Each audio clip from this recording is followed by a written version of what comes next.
This is Mac OS Ken. Anticipating Apple's March quarter earnings, the writer's strike is messing up Apple's promotional plans, and more Steve Jobs memorabilia is up for auction.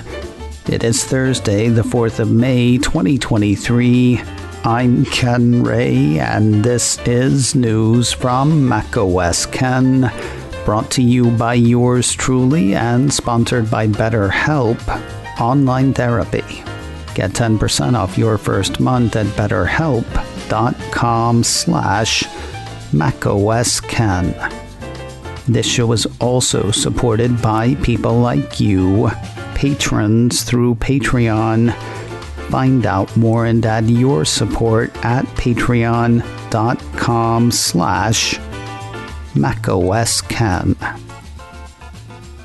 So today is the thing where we find out how Apple's second quarter fiscal year 2023 went.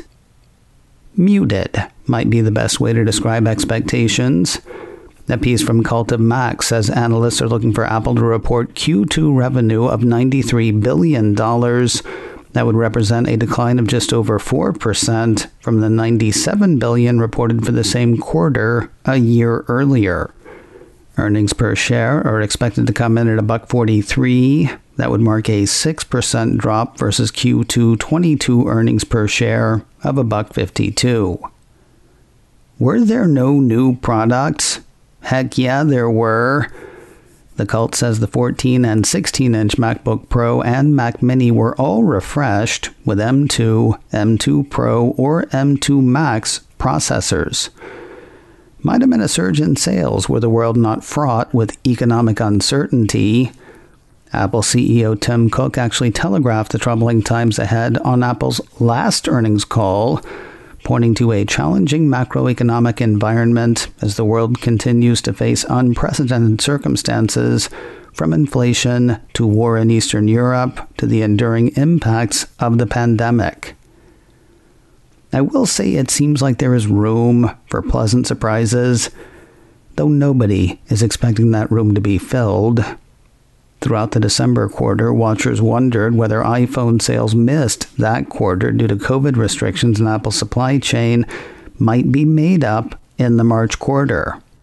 While people stopped expecting all of those sales to be made up early in the March quarter, more may have come back than folks realize. And while market trackers like IDC say Mac sales fell off a cliff this quarter, they have been known to be really wrong in the past.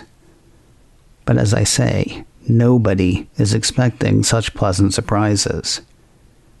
Now, even if numbers are bad, bad is what's expected at this point. A piece from Barron's hit Wednesday with the headline, Apple stock to gain from flight to safety, even if earnings underwhelm. That piece had JP Morgan analyst Samik Chatterjee saying Apple offers the kind of security investors are currently seeking. Quoting his note, the flight to safety perceived by investors in owning shares of companies with large user base or installed base, showcasing high relevance to the ecosystem in which they operate, limiting magnitude of downside to expectations. In relation to Apple in particular, this would stem from the relevance of its 2 billion installed base of devices, which can limit downside through diversified and large base to support replacement-led volumes. In other words, 2 billion devices owned by hundreds of millions of people, each participating in Apple's services economy and eventually looking to replace their Apple gear with more Apple gear. When their money comes back, they will once again start throwing it at Apple. Chatterjee has an overweight rating on Apple shares. His price target on the shares is $190. With that, the betting window is closed. Apple is set to report March quarter earnings this afternoon. Numbers will hit after the bell. Then at 2 p.m. Pacific, 5 p.m. Eastern, Apple analysts and Apple execs will do that thing they do, ask questions and offer color by phone. You can hear that as it happens on Apple's site. It'll be made available as a podcast soon after. And we will hit points both big and interesting right here tomorrow. While Apple may not be selling as many iPhones as it or investors might like, the phones that are selling are going for a record average price. That is according to new numbers from Consumer Intelligence Research Partners, or CIRP. 9to5Mac has the boutique analytics firm saying the current average selling price for iPhone has risen from $882 in the March quarter of 2022 to today's ASP of $988. CIRP says that increase has been driven by a few factors. The popularity of iPhone 14 Pro and Pro Max is the big one. A lack of new minis on the market is another. And a predilection for more storage in the non-Pro phones shows up as well. According to the piece, the firm noted upgraded storage and customers going for the 14 or 14 Plus as compared to the 13 Mini a year ago as tailwinds. Given the wobbly macro, what accounts for people spending more on the non-Pro models? Plans to trade in or up seem to have an effect. According to CIRP, we believe that the strength of the global market for used iPhones supports their generous trade-in values. This simultaneously reduces the expense of a new iPhone and subtly encourages buying a more premium model, confident it will retain more of its value. More news in a moment, but first a word from today's sponsor, BetterHelp. Online therapy. If you spend all of your time helping others, it can leave you feeling stretched thin and burned out. If you spend all of your time working, it can leave you feeling stretched thin and burned out. If you spend all your time volunteering, running the kids to various events, all of your time on any one thing, no matter how noble or how important, can really take its toll. Finding balance is important, and BetterHelp can help.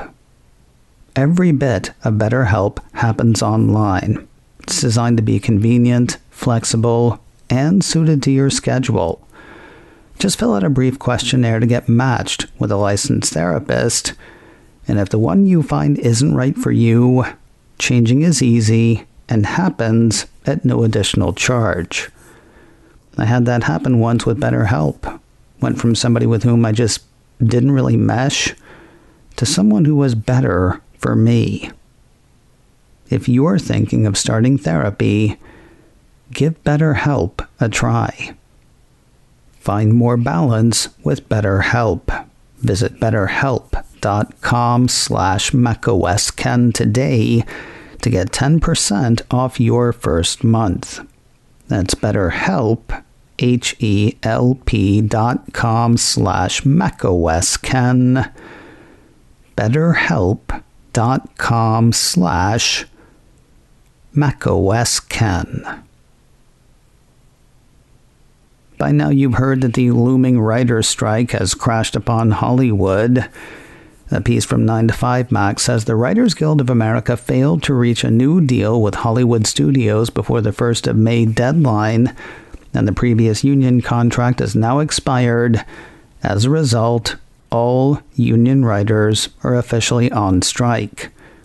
On behalf of its members, the piece says the Writers Guild of America is fighting for better terms like higher base pay, higher residuals for streaming content, minimum numbers of writers on staff for shows, and more. We talked last week about what ramifications the strike might have on Apple TV+. Analysts say the strike is not likely to hurt Apple's bottom line since currently very little of Apple's money comes from Apple TV+. But the strike is already affecting the Cupertino streamer's PR side. Deadline ran a report Tuesday saying that Jon Stewart has canceled the FYC event for his show, The Problem with Jon Stewart, on Apple TV+. Short for your consideration. FYC events are meant to generate interest in shows headed into the Emmy nomination season. According to Deadline, Writers Guild of America rules prohibit members, of which Stewart is one, from promoting projects at FYC events. You should let the company know you are prohibited from making these promotional appearances about your work until the strike concludes, the WGA noted. This could derail a number of promotional plans for Apple TV+. As of Tuesday, Deadline said other events are set to include a Bad Sisters event featuring Sharon Horgan, a Shrinking event featuring Jason Segel, an event with James Corden to promote Carpool Karaoke, a Schmigadoon event, and various other talks. It wasn't clear then whether those events would happen. Apple does have a few possibilities going into the season, though. A piece from The Hollywood Reporter says the Television Academy will offer its partners 3 options for how to handle their already scheduled FYC events. 1. Proceed with a scheduled FYC event as planned and contracted. 2. Proceed with an event with an adjusted panel or without a panel. Or 3. Cancel the event without a penalty fee. I guess you could promote the shows without the stars and creative people behind them. That said, running an event in their absence might seem kind of ugly. And finally today, a piece of Apple history that was once worth $175 could be worth $25,000 or more. Cult of Mac has word of 2 pieces of Apple and Steve Jobs memorabilia, including a check from the computer maker's earliest days in business. Lots going for the check in terms of collectability. The address on the check is the P.O. box Apple was using when Woz and Jobs were still making computers in the Jobs family garage. It's made out to Crampton, Remke, and Miller, which the auction site explains was a management consulting firm in Palo Alto that provided business process consulting to a wide range of high-tech companies in Northern California. In addition to the fledgling Apple computer, the firm's clients included Atari, Memorex, National Semiconductor, and Xerox. Jobs' hiring of such a firm during Apple's earliest stages demonstrates his eye toward long-term growth. And of course, the check was signed by Jobs himself. Signatures of his go for quite a bit since he wasn't really big on signing stuff. RR Auction has the check going for $25,000. It is likely to beat that, though. With 6 days left before the auctions close, bidding as of this writing is just under $22,000. The other piece of memorabilia is not quite as flash, though it is more accessible.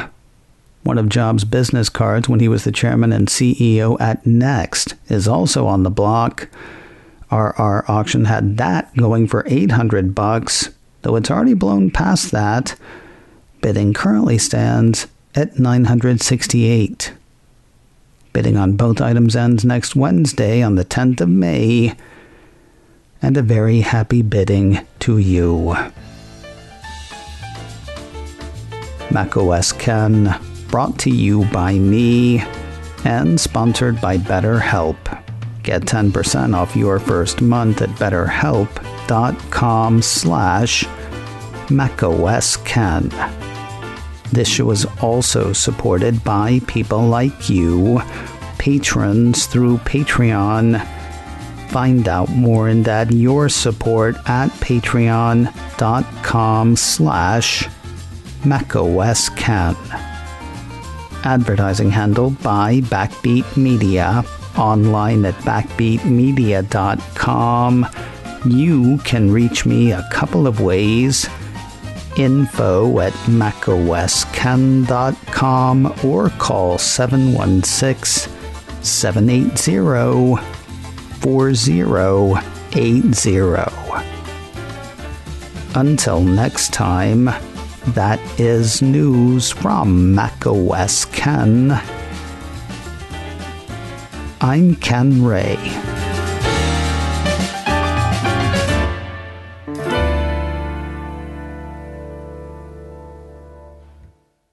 Ciao.